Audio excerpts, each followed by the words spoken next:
to another episode of God Built This Podcast. I'm your host, Maxine. We're on episode 272. Hello, I missed you all. We're back. Let's get into it. Okay, so I think I'm done with Jada and Will. I'm assuming you are as well. I don't think there's any more to say. I've said enough in the last episode about their situation. I think it's also of the fact that a lot of us don't have these conversations of these alternative marriages and the dynamics that aren't necessarily traditional. A lot of times we praise, I'm not even including myself in it because I've since stopped doing that. You know how people be like, oh, my parents been married for 35 years. Okay, so what does that mean? We praise the length of time involved in something. And it's like, that has nothing to do with anything. Instead, let's talk about the quality of the marriage. People, a lot of times, stay for reasons that are not having to do with love, with romance, with friendship, right? It's just a legality thing. It's just a friendship thing. Not even friendship. It's just a business thing. So when I think about Will and Jada, one, I feel like, I know I just started off, I'm done talking about them. I just want to put a pin in it, but I do have just a couple of notes and then we'll wrap it up. But I think with them, I feel like they, just like I said before, I think this was a well-structured, a well-intentioned, and thought out plan. I think this was a well-intentioned, well thought out, structured performance that lasted as long as it did to gauge our attention, to feed into them, because attention is a form of currency nowadays, and it has been that for such a long time. So when I think about the several years that has gone by of Will and Jada, it all seems to me that this was a planned situation. Now, who knows how true, how factual and actual the events that were revealed are, but my theory is this was something that was definitely planned for their benefit. And let's say if it's not planned. Let's say if the events really did happen, I think that's also okay for what it is. It's so easy for us to say, oh, Will is a simp. But if they both agreed on this dynamic, I would be foolish. We all will be foolish to think that Jada was the only one who had an outside relationship, and Will was not also dipping into other situations. There's been so many rumors about him and Margot Robbie being an item, and who knows how many else. But overall, I feel like there is this taboo and just unspoken territory of marriages that happen to have this same dynamic. Now, there's this song that J. Cole has. It's an older song of his, and it includes a line that says that Jada and Will love. And J. Cole song about Jada and Will. So recently, he performed this song and he cautiously omitted that line. So the song, which song is that? I'm not much of a J. Cole fanatic. I think he is talented, but I don't really follow him like that. So J. Cole has gone viral after an old clip of the rapper omitting lyrics referencing Will Smith and Jada Pinkett Smith resurfaced on social media. So this is actually an older clip. I didn't think it was an older clip. Interesting. I thought it was something that happened recently. But according to this article, this is footage from a 2022 performance at his annual Dreamville Festival. And this has been going viral lately. And the line that this song, which is titled "No Role Models," the line is that Jada and Will love, and it's in the second verse of that song, "No Role Models." So he decided to omit that part in the song. Now there's some I guess confusion if he did so purposely or if he was catching his breath, but who knows? I don't know, because I feel like he's a long time rapper now. He's been rapping for many years. He's been in the industry for many years. I think he knows how to rap and catch his breath and hold himself together. So I don't know if that possibility is present or it's relevant here, and or if he was allowing the crowd space to recite the lyrics themselves. Now, I mean, it could be either or. It could be either or, but I do think it's interesting how this footage became viral lately, and it is definitely feeding the masses because it's timely that it has gone viral and he decided to omit their line. But now that I think about it, since this was revealed in 2022, I'm starting to feel like it wasn't intentional for him to leave out that line. Because in 2022, what happened with them? That was just last year. Did any new developments came? I think it was still post. I mean, it was definitely still post the August and Jada entanglement that Jada described on her show Red Table Talk. So maybe he did omit it. Nonetheless, I just think I think we're being played, right? I feel like us as audience members, us as just the masses, the citizens, lame folks, we are being played a fiddle. What the? I just, one day, we're being played a fiddle. We are. But stop. Nobody's here.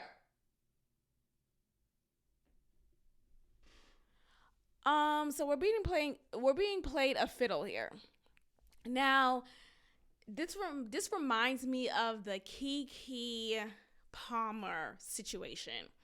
Remember that situation when she went to the Usher concert and she wore a semi-revealing outfit. It wasn't too revealing or inappropriate in the front, but in the back, because it was a see-through lace outfit, you could see the imprint and you could see her ass, essentially. It's an all black dress. I think it's elegant in the front, but like, a freak in the back, right? Anyway, so she's wearing this outfit, which, whatever. I guess you could kind of play it off like, okay, it's appropriate for a concert. But as she was being serenaded by Usher at the concert, she was, quote unquote, doing too much. She allowed him to just touch her a little bit longer. She turned around and posed for him and made sure that he was seeing that ass. And she was really diving into the moment. And there was a lot of discussion had here, another gender wars discussion about whether she was in her right mind, right? Like whether her actions were warranted or if she was disrespecting her baby's father. And the fact that she became a mother recently is this behavior appropriate for a new mom? But you a mom though, right? So that was a discussion that was had for quite a while. There were so many thesis statement, not just like thesis of the weakness of the man that she was with, and how he disrespected her, and this is the type of man you better look out for. When a man can't, I think he's afraid of something. Sorry, I'm watching my dog while he is staring at something. Anyway, so there's this like, oh, is he a man, or is he a boyfriend who is not able to let his woman enjoy a night out? Is he an insecure man? Can he handle the celebrity of his girlfriend? So all of that, and he was being painted as this insecure man, and it was just a lot of negative narratives painted around this man who simply wanted his girlfriend and the mother of his child to behave in a manner that was apropos for the role that she plays in his life. So after that event took place, Kiki, I'm about to say Kiki Wyatt, but those are totally different Kikis. Shout out to Kiki Wyatt. Apparently she has her 12th child. No, I think it's amazing. I really do think it's amazing. I think, back in the day, way back in the day, just a quick side note, way back in the day, it was very commendable to bear children, right? It was not even just children, like children, like multiple children. It was admirable. It was like, wow, look at this. Like, you were seen as a queen, a goddess, someone who is just doing the Lord's work, being fruitful and multiplying. Nowadays, people are shitting on women who decide to have their 6th child. Like, never mind 11th, never mind anything beyond that. If you have more than 4 kids, you're looked at as crazy, as selfish, right? Because how are you going to be able to take care of these kids, and you're not caring about the first child who's going to be ignored and who's going to have to take care of the younger children and play mother or father at an earlier age. It was just like, God damn. Like, we can't go back to the way things are supposed to be naturally. Instead, we're shitted on for denouncing modern living. And so I think for Kiki Wyatt, who I think she very much has 12 kids. Now, is there my God, today. I'm sorry, y'all. I knew, fuck, there's a fly in here. Oh. Okay, my God, today. Okay, we're going to be fine, Maxine. We're going to be fine. So, for me, I just feel like we have to... How did the fly get in here? Oh, sorry, y'all. I hate flies. That's why he probably was barking. Anyway, so... Sorry. Where was I? Yeah, I just think, anyway, yeah, Kiki White, I was just on a tangent on that, but I just think it's very interesting how tides have changed, or tides have turned in such a dramatic way. But, with anything in life, the pendulum always swings back. So we will come to a point when it is commendable and admirable to bear children. Anyway, so Keke Palmer, soon after the event took place, she's performing a song of hers, and it's like, Keke, like, stop. Like, I get it, that's another passion of yours, but it's like, I don't know, maybe I shouldn't say stop. That's not nice. That's a passion of hers. That's her way to show creativity. But I don't know, I just felt like it was so well timed. It was so well timed for her to suddenly go on a stage and start performing a song that she has. And in the song, I guess there's a line in it where she's like, I don't need a nigga. All I need is a bag. And it's like, girl, what? You have a child. You obviously needed a man, a nigga, as you said, in order to give birth to this child. You obviously needed him, right? And even beyond that, you need him in order to raise a child. Like, stop pushing men out of children's lives. And then be mad at, oh, that's why he's never there for his kids. It's like, okay, but you pushed him out. You pushed him out of his life. Anyway, so she went on this performance of hers talking about, I don't need a nigga, all I need is a bag. And she's going so hard doing it. I think I played a clip of it in a previous episode. And it was just so laughable to me. Like, bitch, shut the fuck up. Can you stop? Can you stop, please? So she's saying that. And then there were also pictures of her wearing a shirt that also promoted single motherhood. And it just was, again, so well timed, so well put together in a package deal that it made me wonder yet again, were we played in our face? Like, were we being played? Were we yet again watching a planned event masquerading as a genuine moment, as we took along these gender sides and went to war against our opposite gender and continue to shit on men and continue to find division between men and women, when instead we are better together than apart? And the answer is yes. We have been played. We are being played. So I say all this to say, though this may bring great content, right? Obviously, I spent a good almost 20 minutes now talking about these topics and how we're being played in the face.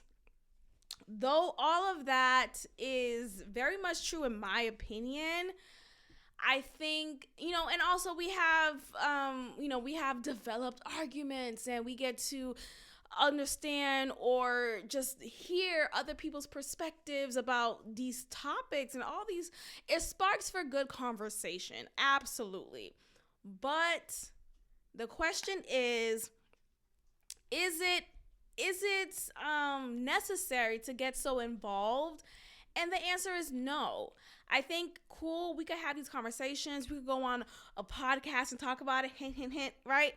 But we also need to stop getting so emotionally invested in these conversations because they're playing in our faces. Like, they're playing in all the world's a stage. All the world is a stage. And we have to rise above it. I know I sound like Maya Angelou right now, but literally we have to rise above it. We have to stop taking these arguments to a place where we are ending friendships, ending relationships, and, shitting on men and disavowing ourselves from our, it's just like silly and it's unnecessary. And let's move forward. Jussie Smollett, shout out to Dave Chappelle, is entering rehab. He has decided to enter rehab recently because of, quote, extremely difficult few years. That is what he has said, according to TMZ. It says here, Jussie, his name is Jussie. I know you're not playing. So Jussie Smollett is getting help through a rehab treatment facility. TMZ has confirmed with a rep from Smollett's camp. The rep tells us that Jussie has had an extremely difficult past few years. He has quietly been working very hard for some time now. And we are proud of him for taking these necessary steps. So Smollett is in an outpatient program, and Smollett's rehab stint comes amid his ongoing appeal in his Chicago criminal case. As we reported, Jussie was found guilty, not accused of being, no. He was found. It has been proven that he is guilty of these crimes, which include lying to cops and setting up this false attack that made us believe, well, some of us definitely was on the side of, I don't know, but setting up this attack as if he was being racially and sexually discriminated against and targeted. So he says specifically back in 2019 that there were 2 masked Trump supporters and they attacked him and put a noose around his neck. And come to find out, this was proven to be false. He was sentenced to 150 days in jail for the incident, but was released from jail for his appeal a short time after the sentence. He's been spotted working on film sets here in California. Well, not here, obviously, but I'm just reading the article. And he is deciding to go into rehab because of some poor years, just bad years that he's had. So, oh my gosh, so he's the okay, anyway, I'm losing track. But yes, and I think it's quite fitting. Maybe the rehab will suit him better. Maybe he'll admit to his actions instead of still claiming his innocence. I don't know, but I think he is in need of some help. And so it is probably for the best for him to take a second away from everyone. Okay, what is going on with DJ Envy, Caesar Pina, who we don't know him. We know DJ Envy. But I have remembered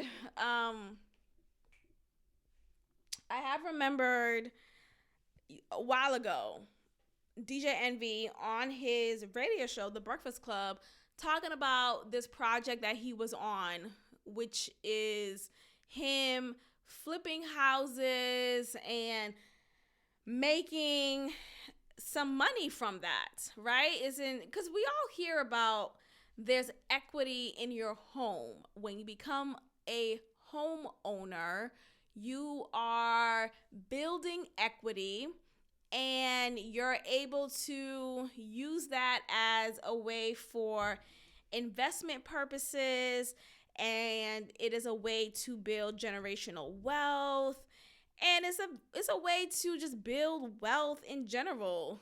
Becoming a homeowner is your breaking point into that world.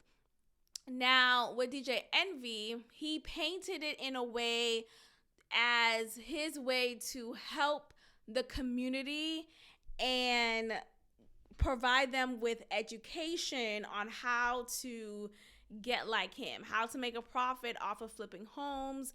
And that has been his shtick for a few years now. It has come to light that he's a scammer. There is some fraudulent, mischievous activities going on. And I would say primarily it seems like Caesar is the one spearheading this, is probably the mastermind behind it, because come to find out, Caesar is an ex-felon, or actually, wouldn't that just be felon, right? An ex-convict, yes. So he's a felon, and he's an ex-convict. So he was recently incarcerated, And he has said on multiple platforms that all that he's learned about real estate, and the reason why he's an expert at it, is because of his learning of it while he was incarcerated. Now, look, I don't want to shit on someone for learning things while being in prison, right? I think, wouldn't that be the purpose of being incarcerated, is to learn a trade, obtain a skill, just be a better person in so many different ways before you get re-entered into society. So I don't want to shut on him for that, but I think his because of his history speaks more to his character than his character does, if that makes sense. Meaning his history precedes him, and he's actually been in prison for fraudulent behavior, scammer behavior. So actually, Cesar Pina has been recently arrested, and DJ Envy may be next. So federal prosecutors say Cesar Pina partnered with a celebrity disc jockey to promote himself as a real estate guru. Now, I do wonder how do they know each other? How do DJ Envy and Cesar Pina know each other? Were they friends before this partnership? Did they grow up together? I do wonder, because for DJ Envy to really be his be the person in his life who has given him a platform to convince the masses this is the guy you could trust, because you could trust me, therefore you could trust him. He was basically his co-signer. So I'm wondering, how did this relationship even develop in the first place? So Cesar Pena is a celebrity house flipper, and he has close ties to DJ Envy. He was arrested Wednesday, October 18th, on federal charges that he perpetrated a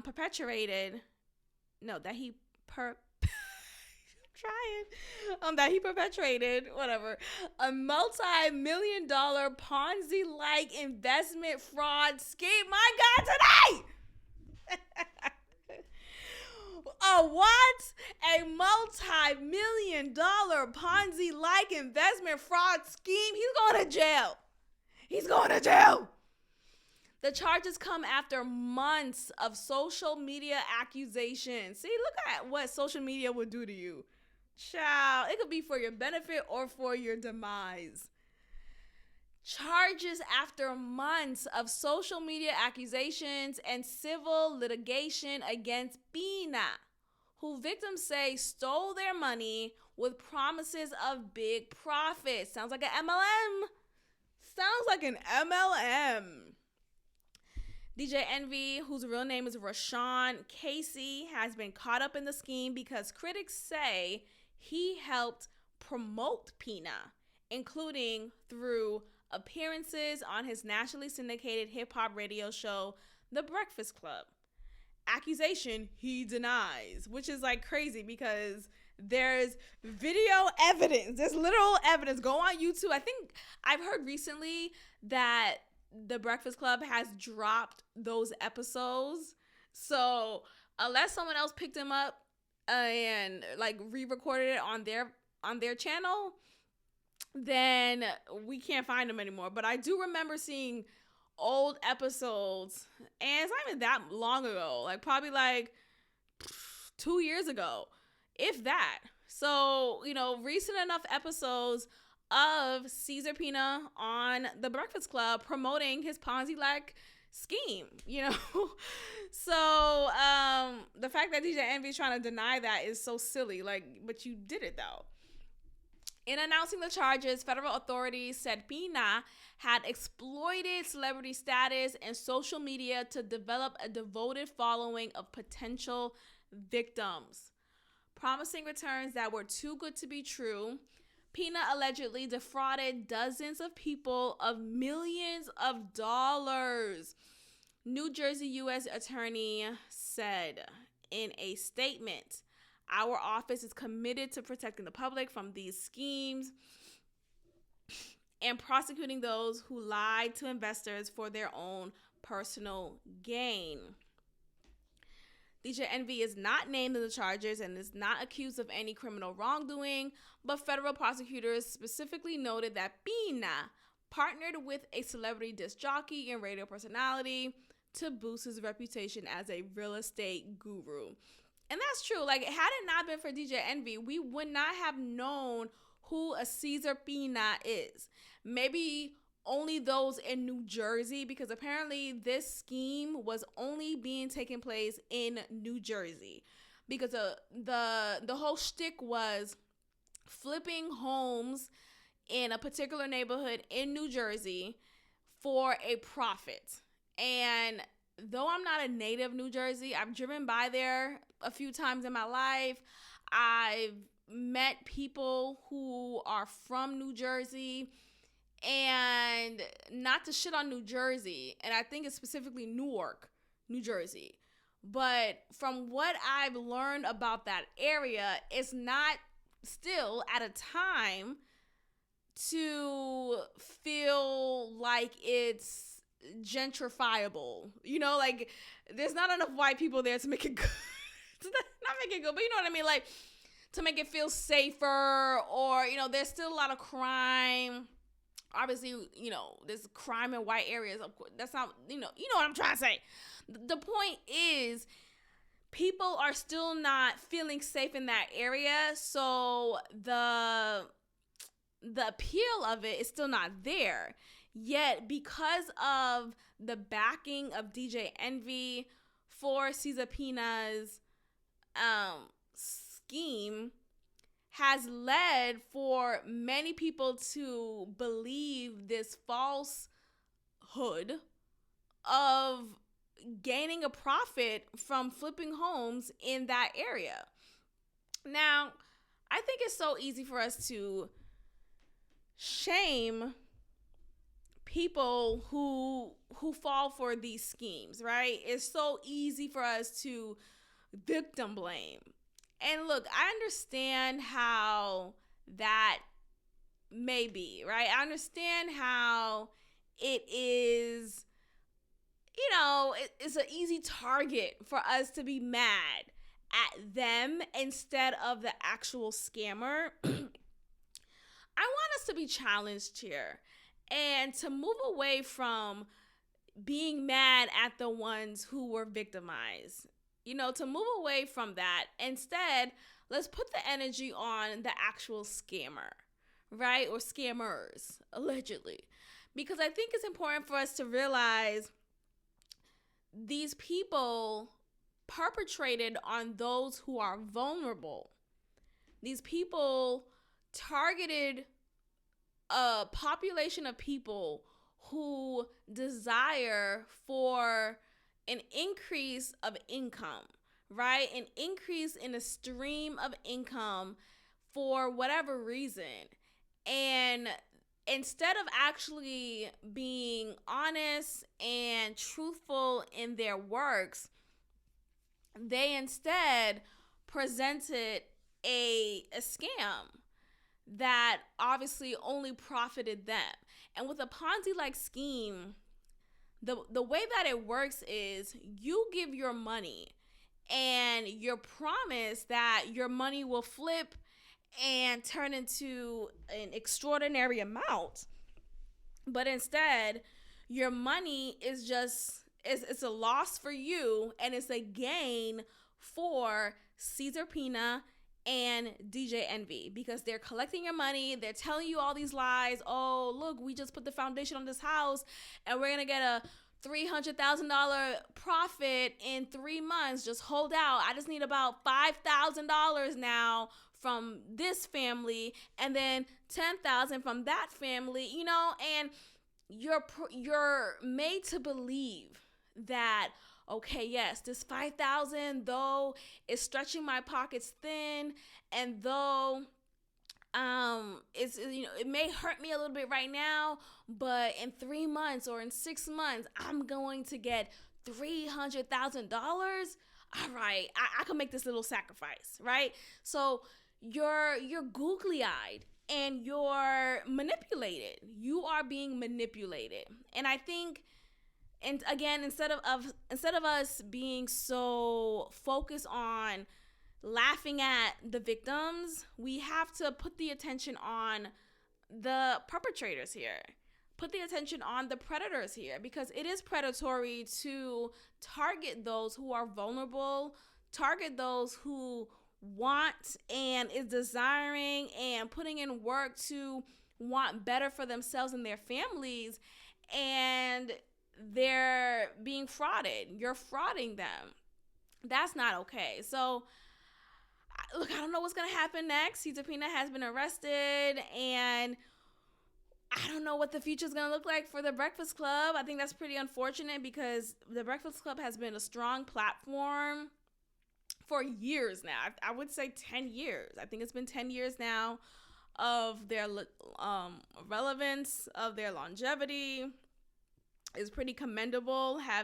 How they've been able to garner our attention for this long.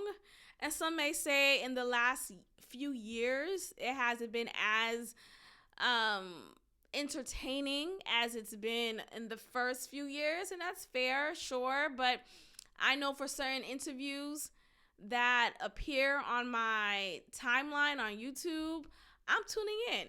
And I enjoy it. And I really didn't care about Angela Yee leaving. I was tired of her voice. So it was fine for me when she left. It wasn't the downfall of it, in my opinion. But, everyone's entitled to their opinion. And I don't know. I don't know where things will go from here. I don't wish for DJ, because I like DJ. I do like DJ Envy. I feel like he seems like a good guy. I know he's had some controversy in the past, right, with cheating on his wife with Erica Mena, and that being a whole controversy. And then something I've heard about before, but I haven't dug into it, but it's come up just today, and there was a settlement that he was awarded on, and it was a $750,000 settlement. And apparently that settlement is a tie. It's tied in with Jeffrey Epstein. Child. And maybe in the next episode I'll get into it even more, but I'm gonna leave it at that. So there's something there. It's making me wonder, is all the cards of this house falling down on purpose? Is this a stage? Is this all being a play happening on a stage for us again? I don't know. I do think it's real. What's happening is real. But what I mean is this all an intended setup for DJ Envy? Because now a lot of people who are tied with, or had some level of tie with Jeffrey Epstein, they're now paying the price for it. So all of that is what I wonder. We'll see what happens next. Okay, so I want to just briefly go over this right here. So I think a lot of times I've shared on this podcast how I am an introvert in many ways, or I would describe myself as an extroverted introvert, and how I really value my time alone. I love my company. I feel very at peace with myself. And in the same breath, I also value quality time with people. And I am emphasizing on the word quality. Now, I came across a profile on Instagram of this white woman who, her whole niche on Instagram, she has many followers, and her niche is just normalizing being an introvert. And many of the posts that she has posted that I engaged with, I totally relate. Just like wanting to recharge a social battery, and I just find it very entertaining, and it resonated with me, right? Now I am side-eyeing it. I'm side-eyeing her content. Not to say that being an introvert is necessarily a bad thing. But I do think that if not controlled in a manner that's healthy, it can be dangerous. And I say that because I've said it here on this podcast how, though, sometimes we get so tired of people, right? We get burnt out. We don't want to talk to anyone for a day or two, right? Or we had a long day at work and it's like, oh, I don't want to be around people, right? Those feelings are valid, right? It's okay to feel that way, and it's a natural emotion to experience. But the tricky water here is when we let that get in the way of creating meaningful relationships with people. And that's important because we do not live in an isolated space. Or we're not intended to live in isolation. I should say that. Because technically you can't, like, if you had enough money, or maybe if you didn't have enough money, right? If you just wanted to live off the grid, like completely off the grid, you can, but you have to be very intentional about that. That means like going back to flip phones. That means completely living in the countryside, no, or very weak Wi-Fi service. You have to be very intentional about that. Or if you're really rich, you could get your own island and live there, right? Sure, there's ways around it, but ultimately, we are not meant to live in isolation. And when I had this like awakening a few days, like literally just recently, I think it's because I saw a video on YouTube. A video popped up on my timeline. A video popped up on my timeline on YouTube, and it's of this doctor who decided to say, it starts off something about like the dangers of being an introvert, or the dangers of like, being an introvert, being by yourself, because you are creating this social isolation. You are ultimately negatively impacting your brain. And she really dug into the science of it. And I never even let that be a consideration in my mind.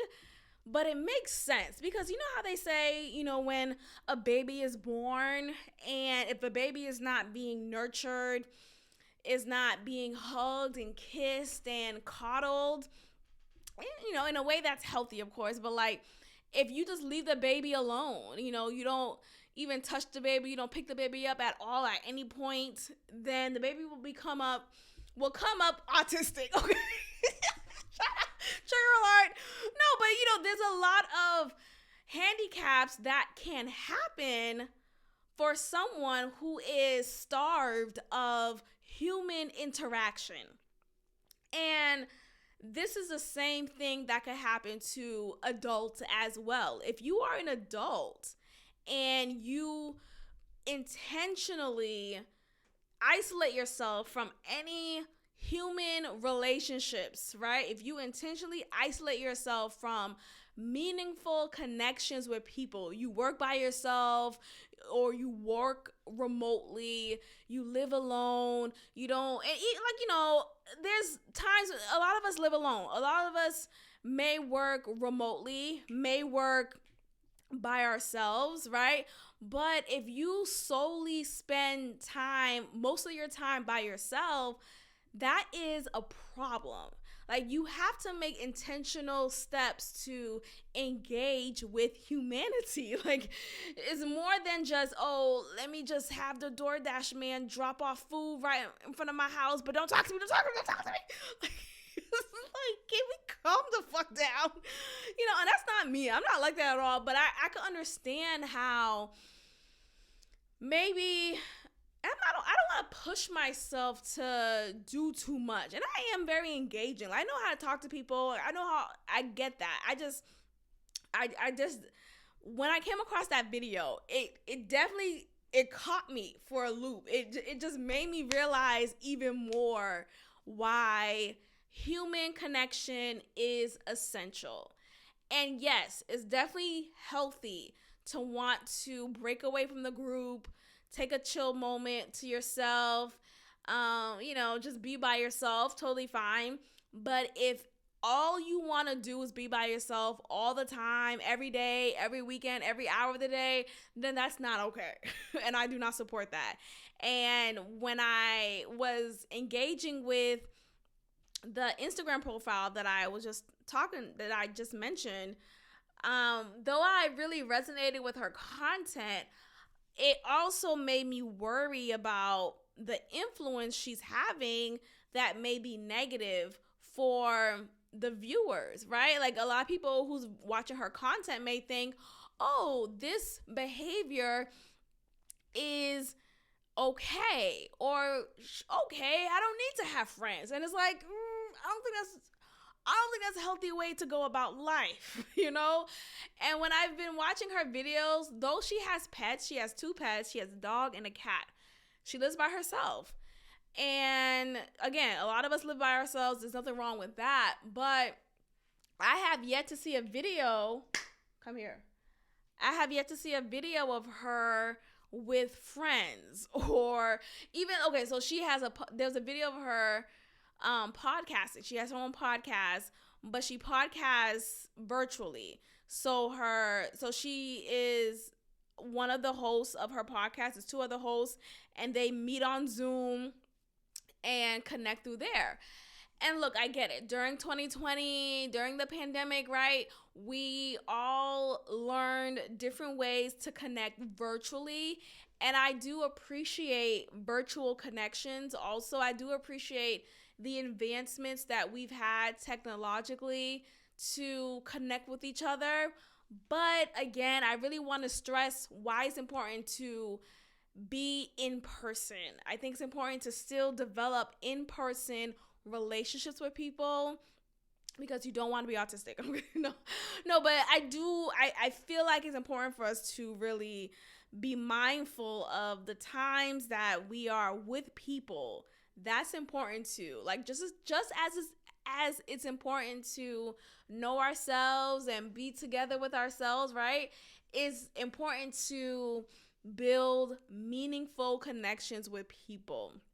Now, so in the video that I watched that made me have this aha moment, it was from a doctor who said there are dangers to social isolation. It impacts your brain negatively. So you experience brain fog, you process information slower, and you have a mental drag. And there's many more things that she listed also. You also have a smaller hippocampus, which is in regards to your cognitive reserve. So ways you can build that is by doing a few things, and which I appreciate. She mentioned that yes, there's negatives to isolating yourself from others, but here are some ways you can build your cognitive reserve. And she says regular exercise, mentally stimulating activities. So that's Wordle, that's crossword puzzles, right? There's so many ways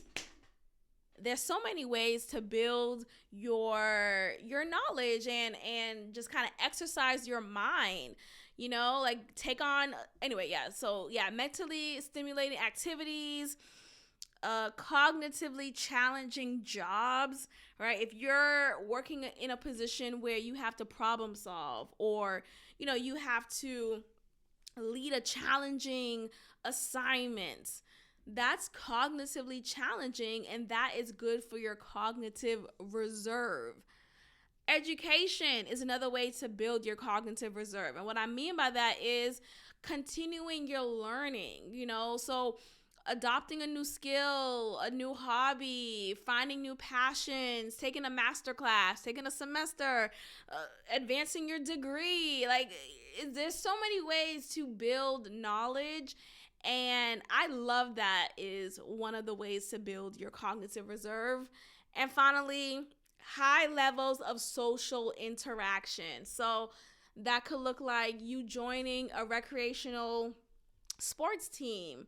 That could look like just finding ways to be involved with other people and just being intentional about it. And again, it doesn't mean you always have to be with people, right? For those who are introverted like myself, like, I get the draining, the exhaustion that you feel when you are always with people, whether it comes to your job or in your home, right? Maybe you don't live alone and you live with a lot of family members, and that feels a little draining. I get that.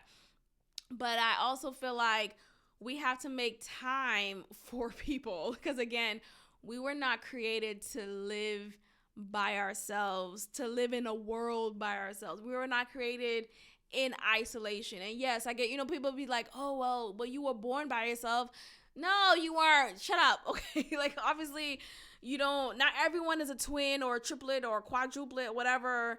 And technically you had to take a baby out one at a time from the womb. But the point is, God did not intend for us to live alone or to be alone. We are intended to be in community with others.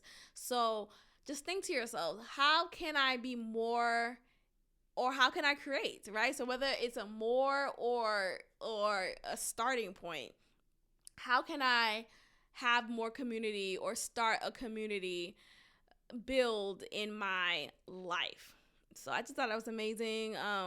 I learned something new, so I wanted to share that with you all, of course.